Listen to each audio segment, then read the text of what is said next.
پپو لشکارہ کی ویڈیوز دیکھنا چاہتے ہیں اور کڑک چائے پینا چاہتے ہیں تو یہ آپ پپو لشکارہ کے آفیشیل چینل پہ بھی کر سکتے ہیں۔ اللہ دی قسم کریں کوشش کریں، دبا دیں بٹن، کچھ نہیں ہوتا، کر لیں سبسکرائب۔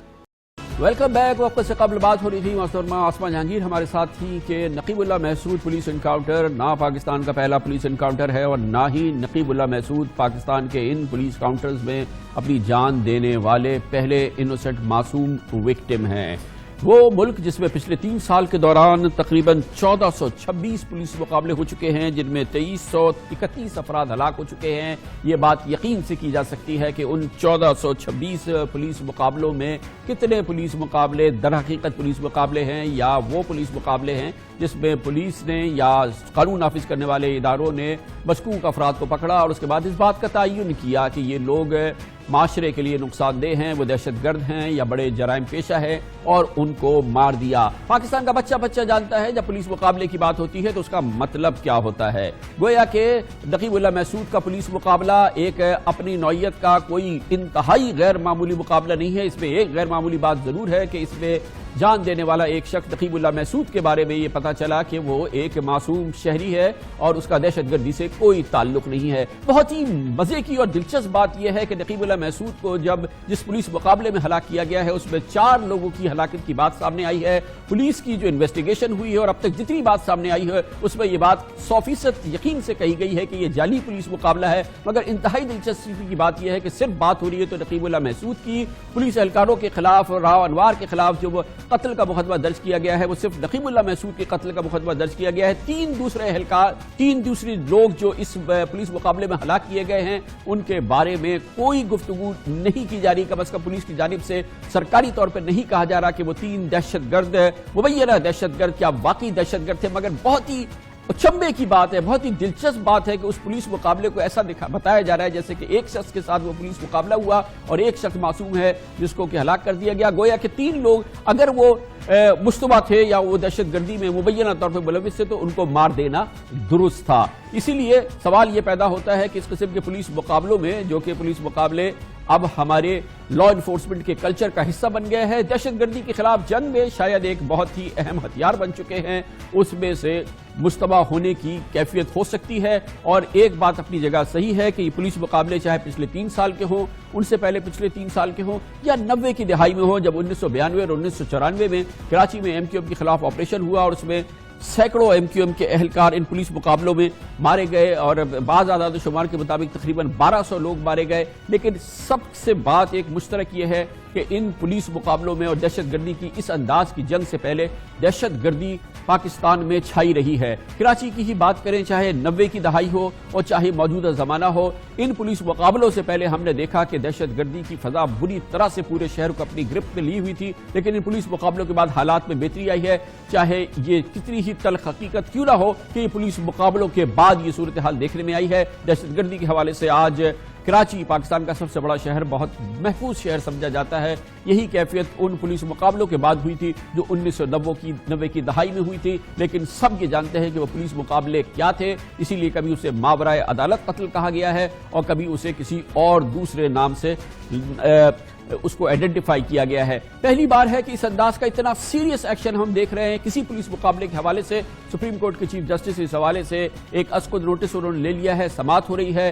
ان پولیس مقابلوں میں جو ایک اہم شخصیت ہے راو انوار، ان کو ECL پہ بھی سپریم کورٹ کے چیف جسٹس نے براہ راست اپنے حکم کے ذریعے ڈال دیا ہے اور ابھی یہ سلسلہ شروع ہوا ہے۔ دیکھنا یہ ہے کہ کیا پولیس مقابلوں کا کلچر جو پاکستان کا ایک ان لکھا ہوا قانون بن چکا ہے، کیا اب اس میں کوئی رکاوٹ آئے گی یا اس میں کوئی بہتری آئے گی۔ لیکن اس سے پہلے اگر یہ پولیس مقابلے ہو رہے ہیں، اس کی کیا وجہ ہے اور یہ کس حد تک معاون ثابت ہوئے ہیں دہشت گردی کے خلاف جنگ میں، اور کیا یہ مناسب عمل ہے کہ بغیر عدالتی کارروائی کے اور بغیر عدالتی اسکروٹنی کے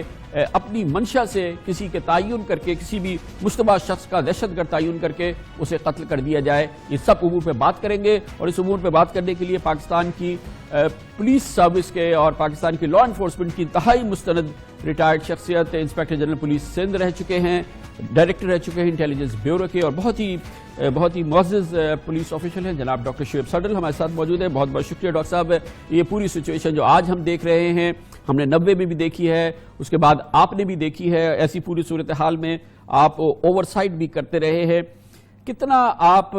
مطمئن ہیں اس کلچر سے جس میں کہ یہ پولیس مقابلے ہوتے ہیں اور اس میں پھر ایک پریس ریلیز آتا ہے کہ اس میں ہم نے دہشت گرد مار دیے, اور اس کے بعد ایک غیر معمولی واقعہ ہوا ابھی کراچی میں کہ جی کہ فلاں شخص جو ہے نقیب اللہ محسود, اس کو معصوم مار دیا گیا ہے. آپ کا کیا اس بارے میں تاثر ہے, کیا پرسپیکٹو ہے, آپ کیسے اس کو ایکسپلین کریں گے؟ جی کامران, تھینک یو. دیکھیں بات یہ ہے کہ یہ جو پولیس مقابلے کا لفظ ہے نا, اس کو ہم نے ایک ڈیروگیٹری سینس میں لے گئے ہیں. بات یہ ہے کہ جہاں پولیس والا ایکٹ کرے with mala fide, جہاں پہ پولیس والا کسی کو مار دے کیونکہ اس نے کسی سے پیسے لیے ہوئے ہیں, جہاں پہ اس نے کسی کا قبضہ کرانا ہے یا قبضہ چھڑوانا ہے, یا کوئی اس میں پالیٹیشین انوالو ہے اور وہ اس سے کام لے رہا ہے جس نے بعد میں اس کو کوئی پروموشنز دلانی ہے یا واٹ ایور, تو یہ ساری چیزیں تو ہیں جن کو اگر پولیس والا کرتا ہے تو اس کو دوسروں سے زیادہ سنگین سزا ملنی چاہیے. لیکن اگر کوئی کانٹیکس جو ہے وہ گڈ فیتھ کا ہے, اب دیکھیں سسٹم آپ کا سارا بیٹھا ہوا ہے, اس میں تو کوئی شک والی بات نہیں ہے, اور میں امید کرتا ہوں کہ یہ جو اب ہائیسٹ لیول پہ نوٹس لیا گیا ہے اس کیس کا, کہ اس کے بعد اس ملک کا جو کرمنل جسٹس سسٹم ہے وہ فنڈامنٹلی ریسٹرکچر ہوگا. لیکن جو اگر آپ پاسٹ کو دیکھیں تو نیشنل ایکشن پلان سے جو آغاز ہم نے لیا تھا, اور اس کے بیک ڈراپ میں جو پشاور والا آرمی پبلک سکول کا قصہ تھا, تو لوگوں کا خیال تھا کہ شاید اب criminal justice system as a whole کچھ چینج ہو جائے. لیکن کیا کانسیکوینسز ہو سکتے ہیں ڈاکٹر صاحب جس معاشرے میں اور جس نظام میں ہم اجازت دے دیں کہ ماورائے عدالت آپ خود ڈٹرمن کر لیں کہ آپ نے شخص پکڑا ہے, آپ کو مشکوک لگتا ہے, آپ کی اب تک کی انویسٹیگیشن کے مطابق یہ مبینہ طور پہ دہشت گردی میں ملوث ہے, اس کے بعد آپ اس کو مار دیں. تو یہ جو کلچر ہم الاؤ کر رہے ہیں اور جس کو ہم فروغ دے رہے ہیں اور جس میں ہماری ریاستی تمام ادارے خاموشی سے اس کو پنپنے دے رہے ہیں, تو اس کے کانسیکوینسز بھی ہو سکتے ہیں. اگر ہم نے اس پورے پروسیس کے اندر 150 10 20 2 آدمی معصوم مار دیے تو اس کے بھی تو کانسیکوینسز, اس کی تو کوئی سکروٹنی نہیں ہے, حتیٰ کہ کوئی اس قسم کی اپیول نہ ہو جائے جو نقیب اللہ محسود کے معاملے میں. کیسے ہم کہہ دیں کہ نقیب اللہ محسود واحد مظلوم شخص ہے جو ان 3 سالوں میں ہونے والے 1400 پولیس مقابلوں میں مارا گیا, ایک واحد معصوم شخص تھا. دیکھیں خان صاحب, بات یہ ہے کہ یہ تو کوئی بھی نہیں کہے گا, نہ اس کی کوئی جسٹیفیکیشن ہوگی کہ جی سکروٹنی نہ ہو. دیکھیں باہر کچھ ملک تو ایسے ہیں کہ جن میں ہر death, even if it is a natural death, تو اس کے لیے ایک سیپریٹ کورنرز کورٹ ہے جو سارے کیس کی انکوائری کرتی ہے کہ بھئی یہ اس کے موت جو ہے اس کے سرکمسٹانسز کیا ہیں. نیچرل ہیں تو تب ٹھیک ہے, ورنہ ان نیچرل ہیں تو اس میں پورا ایویڈنس گیدر کیا جاتا ہے. اگر آپ ریکال کریں تو 95-6 میں جو کراچی کا آپریشن تھا, اس میں ہر کیس جو ہے وہ جوڈیشلی انکوائرڈ انٹو ہوا تھا, اور اس پہ کافی اس وقت شور شرابہ بھی تھا پولیس کی طرف سے بھی اور جوڈیشل انکوائری کرنے والوں کی طرف سے بھی کہ جی یہ حالات ایسے ہیں, ان میں اگر ہم انکوائریاں کریں گے تو پولیس کا morale جو ہے وہ ڈاؤن ہوگا. بٹ آئی کیپٹ انسسٹنگ, اور اسی پہ ہم نے تھرو آؤٹ چلے کہ اگر ہم یہ نہیں کریں گے تو ایک طرح کی فری ہینڈ مل جائے گا, اور اس فری ہینڈ میں زیادتیاں بھی ہوں گی. تو لہٰذا ایون پرائم منسٹر نے میرے ساتھ اس ایشو کو ڈسکس کیا کہ آپ اس پہ کیوں اتنا بزید ہیں. تو میں نے کہا نہیں, this is a integral part of any such operation کہ جہاں بھی آپ فورس کا یوز ہو رہا ہے. تو دیکھیں اب پولیس والے کا, اور خود محترمہ نے ایک دفعہ اس کیس کو بڑی اچھی طرح سے ایکسپلین کیا, وہ وہاں آئی ہوئی تھیں اور ایک سیمینار تھا تو کسی نے وہاں یہ کویشچن کیا تو میں بھی بیٹھا ہوا تھا. تو شی سیڈ کہ دیکھو بات یہ ہے کہ یہ پولیس والے جو ہیں نا, میں تو ان کو سلام کرتی ہوں اس لیے کہ ان کو اطلاع ملتی ہے کہ فلان جگہ ٹیررسٹ بیٹھے ہوئے ہیں, اور انہوں نے اگلی یہ واردات اس طرح سے پلان کرنی ہے اور یہ جاتے ہیں ان کو پکڑنے میں. اب اگر تو آگے وہ جیسے یہ جائیں پولیس والے تو وہ ہار لے کے بیٹھے ہوئے ہوں کہ آؤ بھائی آپ آ گئے ہو, ہم آپ کو ہار پہناتے ہیں, آپ نے بڑا اچھا کیا ہے کیونکہ آپ اپنے لا انفورسمنٹ ڈیوٹی کرتے ہوئے ادھر آ گئے ہو تو پھر تو ٹھیک ہے. اور اگر یہ ہے کہ جیسے ہی انہوں نے محسوس کرنا ہے کہ یہ پہنچ گئے ہیں تو انہوں نے فائرنگ کرنی ہے آگے سے, تو ظاہر ہے کسی نے جواب تو دینا ہے. میرا مقصد کہنے کا یہ ہے کہ جو آپ دیکھیں جو رائٹ ہے نا پرائیویٹ ڈیفینس کا, وہ تو عام شہری کو بھی حاصل ہے, اور دو طرح کا رائٹ ہے آپ اس کو کنٹیسٹ نہیں کریں گے کہ بہت ہی کم ایسی چیزیں ہوتی ہیں جس میں باقاعدہ ایک جینوئن قسم کا شوٹ آؤٹ ہو دونوں طرف سے. زیادہ تر تو یہی ہوتا ہے نا کہ پکڑ کے مار دیتے ہیں, انٹروگیشن کرتے ہیں, پتہ چلتا ہے ان کو کہ بھئی اس نے کیا ہے شاید یہ دہشت گردی کی یہ چیزیں ہمارے خیال میں, اور مار دیتے ہیں. ایک جینوئن شوٹ آؤٹ دونوں کے درمیان لڑائی, وہ تو آبویسلی, مگر وہ تو بہت کم ہے نا سر. نہیں تو دیکھیں نا, جدھر بھی اس طرح کا آپ کا خیال ہے کہ کولڈ بلڈ مرڈر ہوا ہے اور وہ غلط ہوا ہے, اور تو آپ اس پہ انکوائری کرائے کہ ان کو سزا دیں. یہ تو کوئی بھی نہیں کہتا کہ پولیس والے جو ہیں وہ اباب لا ہیں, لیکن اگر آپ نے سسٹم کو صحیح کرنا نہیں, this is a systemic problem. لیکن سر یہ جو پولیس اہلکار آپ کے ریٹائرڈ کولیگز, ابھی کے کولیگز, وہ سب یہ کہتے ہیں, ہمیشہ سے کہتے رہے ہیں کہ بھائی مسئلہ یہ ہے کہ ہم ان کو عدالتوں میں بھیجتے ہیں, ان کی فوراً ضمانت ہو جاتی ہے, یہ دوبارہ اسٹریٹس پہ ہوتے ہیں, دوبارہ اپنی کبھی گاہوں میں ہوتے ہیں اور یہ حملے کرنے شروع کرتے ہیں یا اپنی ایکٹیویٹیز میں آ جاتے ہیں. ہم کیا کریں, یہ پھر چھوٹ جاتے ہیں, پھر آ جاتے ہیں. تو اس وقت یہ ایک بڑا نادر موقع ہے, کیونکہ شکایت جو ہے چاہے اعلان میں کہے یا پرائیویٹلی کہے, عدالتوں سے شکایت ہے پولیس کو اور لا انفورسمنٹ کو. اور اب یہ سپریم کورٹ آف پاکستان نے اس کا نوٹس لیا ہے. آپ کے خیال میں اس کا ونس فار آل کوئی سولوشن نکل سکتا ہے؟ سپریم کورٹ آف پاکستان اس کا ونس فار آل کوئی سولوشن نکال سکتی ہے؟ کیونکہ دہشت گردوں سے بھی بہرحال ہم نے لڑنا ہے نا. نہیں دیکھیں, اللہ کرے کہ کوئی سلوشن نکل جائے, لیکن اس کے لیے نا بڑی اور طرح کی پولیٹیکل ویل چاہیے ہوگی. Supreme court I am sure کہ اس پہ ڈائریکشنز دے گی, لیکن دیکھیں کام تو پھر اور جگہ ہونا ہے نا, اور ادھر ویل ابھی تک تو کسی نے کوئی شو نہیں کی. اگر آپ یہ دیکھیں اس میں عدالتوں کا اتنا زیادہ قصور میں نہیں سمجھتا جب وہ ضمانت پہ چھوڑ دیتے ہیں یا ادروائز کوئٹل ہو جاتے ہیں. وجہ کیا ہے اس کی کہ عدالتوں نے چلنا ہے کس پہ, ایویڈنس پہ چلنا ہے نا. تو وہاں تو گواہی دینے کو تیار نہیں ہے, خود پولیس والے تیار نہیں ہوتے, کیونکہ ان کو پتا ہے کہ بھئی ہم مارے جائیں گے اور بوری بند ہو جائیں گے. تو فائلیں ان کی جو ہیں وہ آگے پیچھے کر لی جاتی ہیں. کیسز جو ہیں ان کو اتنا ڈیلے میں ڈال دیا جاتا ہے کہ اتنی دیر میں ایویڈنس ویسے ختم ہو جاتا ہے. تو یہ سارے جو سسٹم کے کمپوننٹس ہیں ان سب کا یہ ایک بہت گمبھیر ایشو بنا ہوا ہے. پولیس انویسٹیگیشن سے شروع ہوتا ہے یہ, پھر اس کے بعد ہے کہ آپ نے ایک لا آف ایویڈنس ایسا رکھا ہوا ہے کہ جی اس میں ہے کہ جی anything said before police officer is irrelevant. اب آپ مجھے بتائیں کہ اگر ارریلیونٹ ہے تو پولیس والا کیا کرے گا اس میں؟ دنیا میں بہت کوئی ایک دو ملک رہ گئے ہوں گے ہماری طرح کے جن میں اس طرح سے ہے کہ پولیس نے جتنا بھی ایویڈنس اکٹھا کیا ہے وہ ارریلیونٹ ہے. ہمارے ہاں ریلیونٹ کتنا ہے کہ جس میں کوئی مٹیریل ایویڈنس ملا ہے آپ کو. اب مٹیریل ایویڈنس کیا ہے کہ جی آپ کو ویپن آف افینس مل گیا ہے, یا آپ کو کہیں سے ہیرون کی پوڑی ریکور ہو گئی ہے. تو ان کو چونکہ پتا ہے کہ ہمارا جوڈیشل سسٹم اس طرح سے بیٹھا ہوا ہے, پورا رادر کرمنل جسٹس سسٹم, تو وہ یا کسی پہ پوڑی ڈال دیتے ہیں, not every case but in quite a number of cases, یا کسی پہ ایون ویپن آف offense ڈال دیتے ہیں تاکہ یہ معاملہ کچھ ریلیونٹ تو ہو جائے کورٹ کے لیے. ان کو بھی پتا ہے کہ ہمارے ملک میں کتنے لوگ ہیں جو وہاں جا کے کھڑے ہوں گے کورٹ میں اور وہ ملزم ہیں اور وہ کہیں گے کہ جی ہاں ہم نے تو یہ جرم کیا ہے اور ہمیں جو بھی سزا بنتی ہے دے دی جائے یا آئندہ کے لیے معافی دی جائے یا وٹ ایور. ہر بندہ یہاں سے سٹارٹ ہی اس طرح سے لیتا ہے. تو اللہ کرے کہ یہ اس دفعہ جو چیف جسٹس صاحب خود اس کو دیکھ رہے ہیں, لیکن مجھے کوئی کامران صاحب زیادہ امید نہیں ہے تا وقت کہ ہم سیریس نہ ہو جائیں. ہمیں دیکھیں, ہم نے پروٹیکشن آف پاکستان ایکٹ اس میں ملک میں آیا اس وقت 2015 میں, اور اس کو 2 سال کے لیے ایون کانسٹیٹیوشنل امینڈمنٹ کے ذریعے پروٹیکشن بھی دی گئی. پورے 2 سال میں اس پہ کوئی عمل نہیں ہوا, اور وہ